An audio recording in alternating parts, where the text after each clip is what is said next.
আমি এখানে আসবো বলে পুলিশ কার কাছ থেকে এনএইচ থেকে মাল তুলেছে, মাল তোলা ছাড়া তো পুলিশের পয়সা তোলা ছাড়া কাজ নেই। আমি আসবো বলে এখানে 6 নম্বর ওয়ার্ডে 18 নম্বর ওয়ার্ডে এসে কিছু তারপলিন বাড়ি বাড়ি দিয়ে যাচ্ছে তৃণমূলের লোককে নিয়ে। জলের পাউচ আসেনি স্যার, অবরোধ ভাই 1 লক্ষ পাউচ আমি পাঠিয়েছি, গত পরশুদিন 20,000, কালকে 80,000।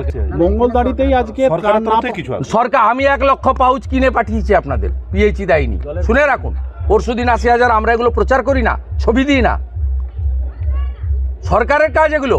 পৌরসভা ঘুমাচ্ছে। আমি ভিডিওকে ফোন করেছিলাম, ভিডিও বললো ওটা আপনাদের পৌরসভা। ভিডিও বলছে জানেন। আরে আপনি জানবার পৌরসভাতে মোট ত্রিপল এসেছে 1000, আর এতগুলো অঞ্চল ভেসে গেছে, চৈতন্যপুর থেকে, গোবিন্দনগর থেকে, ঘোষপুর থেকে, প্রতাপপুর 1 থেকে, কেশাপাট এখন ভাসছে, মাইসরাও ঢুকে গেছে জল। আপনার এখানে মাত্র 2000 তারপলিন এসছে বিডিও অফিসে।